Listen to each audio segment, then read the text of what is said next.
Hey team, it's Ripper here. Hope you guys are doing great. Fun video today with the Druid, and I have to show off this wonderful and beautiful art department. I have to kudos to them. Again, Wargaming's art and design department has really done a wonderful job, and I can't just say it enough. That the ocean, the water, the sky, it's just gorgeous. It looks so real from far away. People are like, is this really a game or is it real life? But anyways, you guys like the channel, like subscribe, bell button below, and appreciate all the support on our way to 600 subscribers. So first victim of the day, after we cap Charlie now, we have mostly all the caps. We're going to go ahead and help out our Holland here with the kid. Now the kid's not really scary in a sense because it's like a tier, what, 8?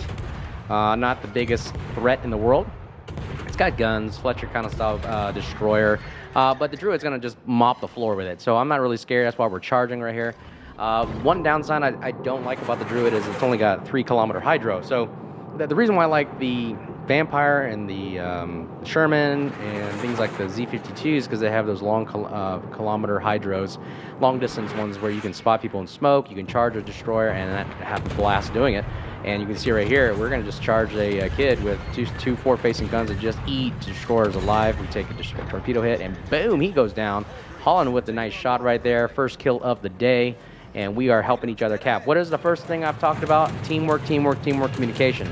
As soon as I'm done capping, I go find a DD and latch onto him. You know, so I say, hey, Holland, I'm going to come help you. We need to work on this together. And it's kind of an unwritten rule about what we're doing.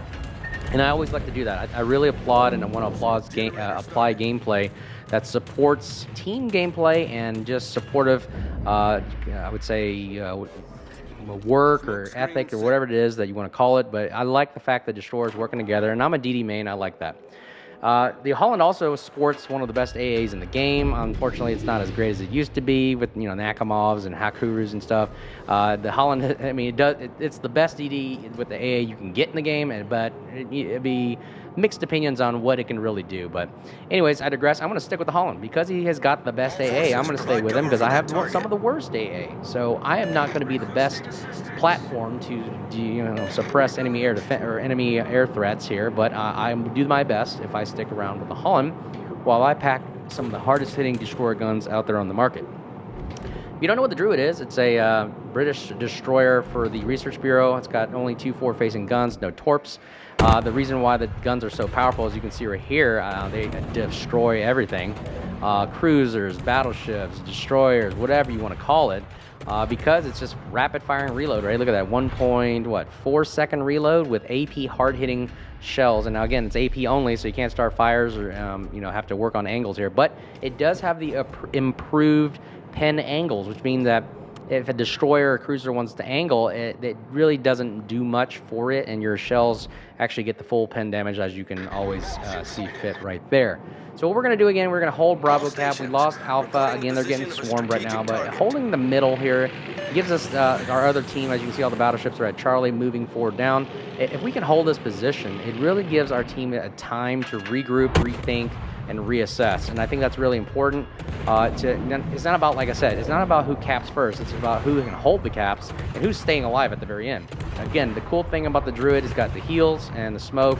Fast, it's the British kind of style destroyer. Fast firing or fast reloading smoke, quick smoke, guerrilla style warfare, as you can see right here. Look, I'm just destroying this Prince Eugen. He's just like, this sucks. I'm getting hit at with constant AP shells, which, although is not effective, like very immediately, like slap them right off the bat, but over long periods of time, it's death by 1,000 paper cuts. It does make a difference after a while, and you're like, huh, this stinks.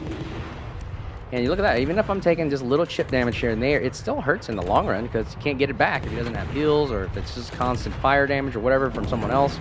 I mean, it is devastating and annoying. Trust me, it's annoying. If going against a Druid, I've done it.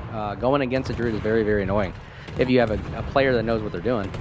Again, we use our smoke, and here's some of the bad stuff I'm doing right now. I am really bad at remembering the timer for smoke. So the top left corner, there's smoke timer. It tells you how long it lasts, and I keep firing when it goes down to 0, and then I'm like, oh crap, I get spotted, as you can see here. Now I'm committed, and now I'm being spotted by everything, and I can't do that. But you know what? I'm going to keep firing because I'm already committed. And if we can get one guy out of the game, boom, RIP back to 40. We get one cruise out of the game. That helps out our team. But again, I am spotted by the Atlantico, the new dockyard ship. Now let's see how the Atlantico holds up. I mean, is it really worth it? Or, I mean, is it as strong as they say it is? Torp's coming in here with the CV. And I hope I don't hit this. and we take a hit from that. That's my bad right there. I should have like really thought about, you know, maneuverability and so forth. Our reload smoke is killing down 14, 13 seconds, so I can afford to keep shooting and then back up and adjust fire. You know, everybody's going for me for some darn reason. I don't know why. But again, that tells you the Destroyer Druid is very, very strong and a big threat to the team, so they're trying to get me out of the game as fast as possible. We pop smoke. And the other thing I like about the Druid is the acceleration. If you do know what you're doing, it is slowed from reverse to forward, but if you keep a little speed momentum in the stop or forward, it does speed up pretty quickly.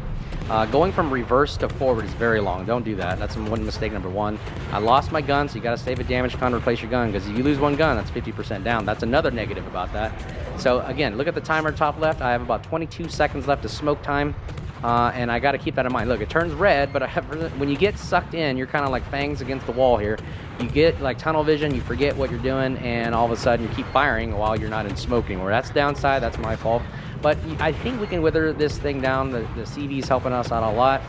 Those improved pin angles. He's angling, but ain't doing much. And boom, RIP back to 40. We unlock the Cunningham consumable perk. If you get 2 kills, you get an extra heal and smoke, so that's another plus. And gives us more heals. That's always a benefit, right? So we're going to back up. And again, the beautiful part about the Druid is that it likes to nose in, kind of like a Petro. I call it the mini Minotaur and mini Petro because its gameplay style is nose in, rapid firing AP shells guns. That's pretty much what you got right there. Right now, I'm going to see if I can just back off a little bit, hold off, heal, let the enemy team make mistakes, let them move around, do some things. We've got 2 caps, you don't need to push. Again, that's a mistake on a lot of people getting greedy. But I'm noticing that this Iowa is pushing forward. Now again, I told you, this Destroyer can eat battleships, cruisers for lunch if you know what you're doing, and you really can take it. And we got 4 smokes left, so why not? So we're going to go ahead and open fire and see if we can get this Iowa out the game. Anything to help? There he goes. Iowa goes down, and their team loses 2 ships and one salvo, or I would say grouping right there. And now we are working. Who's the next victim here? We got North Carolina pushing up. That's the only threat that's really coming at us. Our Sashio is going to go capture A. So it looks like we've got the advantage here, and we're leading by about 400 points. So again, Druid, it's awesome. I like it. It's a unique play style. We're spotted by something. That's the one downside, is our concealment's bad. So Gearing, Shimakaze, they really do outspot us. The Daring really outspots us. I think the Daring gets down to 6.1 or 6.0. So we are going to have to back off here and hold up. There he is, right there. Daring is spotted by our CV, which thank goodness. He's got smoke, so he's got the quick firing smoke, but he fires as well. So we're going to go ahead and go undetected, and we're going to wait. I think somebody else is spotting. Oh yeah, we are out of concealment here. We need to use terrain to hide us, and I pop smoke to make sure we are hidden, and we cannot absorb HE damage from our Daring because I ran out of heals. Heal management. So while we're waiting, we go ahead and take some quick chip damage on the North Carolina. Now look at these pin angles. There, look at that, 1,500 damage on a battleship. I mean, over time, think about it. Every second you're taking 1,500 damage, it builds up over time. I mean, in 5 or 6 seconds, you can take down to 8 to 12,000 HP, no big problem. So that's a very good upside of the Druid. Ooh, Harbin takes down North Carolina. We are now back in the lead of ships. And this Daring is really bothering me. So I know his smoke doesn't last long, so we're going to wait. We're going to go ahead and, again, be patient, back up, get out of his detection range. The smoke is going to dissipate like that right there. And now we're going to think about this for a second. Is the CV going to help us? Again, teamwork right here makes the dream work. If the CV does spot the Daring for us, we now know his position and we can charge him. Again, our Hydro is down, so it's a bad thing, but we cannot allow him to launch torps at us or potentially hold his cap. We have to hold our ground and let the CV do its work. Again, there's nothing wrong with just being patient. So right now, reassessing the battlefield right here. 7 minutes left in the game. We're still at 400 points. No need to die. No need to rush. Do something stupid. We lost our Sashio to Shimakaze out there. So again, ooh, we lost to Kansas. Now this looks like we're starting to lose here. 5 on 6. See, the game can turn really quickly just like that. And yeah, that's why I hate when teammates just start dying, for no reason. That's how you lose games. We have a Venezia, which is very, very damaging to us. I mean, if you're talking about 15 guns of sap, pure sap will melt us and take all our HP, and we're dead. So we got to run away, and the CV is also trying to spot us. I have to think about, do I pop smoke? We are spotted, so I go ahead and pop smoke because we cannot afford to lose any more HP. We are out of heals. Look at our AA is crap. And, ooh, look at that. We just lost about 6,000 damage right there. Not the best thing we need right now. We have to save it for the daring. And, oh, here's another thing. A cruiser showing broadside to a druid, very bad idea, because watch this.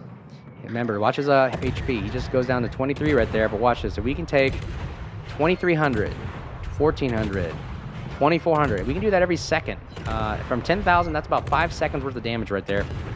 And he's got us popping his heal too, and he's struggling just to stay alive with our, look at this, improved pen angles. They do wonders on this Venezia at all aspects right here. We're still wheeling him down. Again, here's my mistake right here. There he is. I keep firing while I'm out of smoke. That's my mistake. And there we go. We revealed the daring.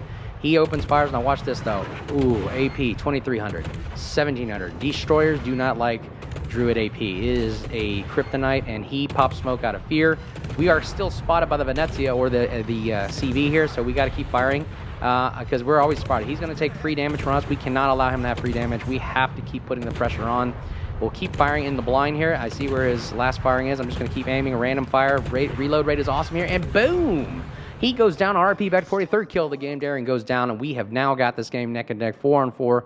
Can we win this, ladies and gentlemen, by holding 2 caps and hopefully nobody else dies? GK is on the far right there, which hopefully the Kremlin can handle him, but we are still spotted by something.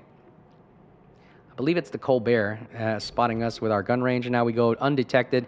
Hopefully the CV doesn't hunt us down, and now our Kremlin goes down, so that is bad. It is now a 3-on-4 game. We cannot take the GK on by ourselves. I thought we were going to help out the Kremlin. Unfortunately, we cannot with the amount of HP we have left. Colbert is taking free shots at us right now, but you know what? Let's go ahead and try to take out the Colbert. He's a squishy little cruiser, so we'll go ahead and take our chances with a Colbert than a GK. We've got 2 smokes left, no heals, and that's how we're going to have to play that with the amount of resources we have left. Rethinking our battle assessment here. We cannot take the GK. We'll go ahead and take our chances with the Colbert. Hindenburg was got better HP and is hopefully not spotted. We're going to get blapped by the GK. We'll support our Hindenburg the best we can and see if we can win this thing. The game is almost over. It's got 40 points left and nobody dies. That's the thing, is nobody dies. So we're going to pop smoke right here, go undetected, and help out our Hindenburg because he's dying really fast. And let's see if we can get some shots right here onto the Colbert. Come on, let's do it. Like, subscribe, bell button below, guys. You want to support the channel. And boom, that wins the game right there. Thank goodness Hindenburg AP wins the day. Wow, what a heart-throbber right there, guys. 3 kills of the day, and we did our best right there, and we are first in the team as well. We did our best, but it was a fun game. Let me know what you think below. Like, subscribe, bell button below. Appreciate all the support. Until next time, you guys stay safe, and we'll see you soon. Cheers.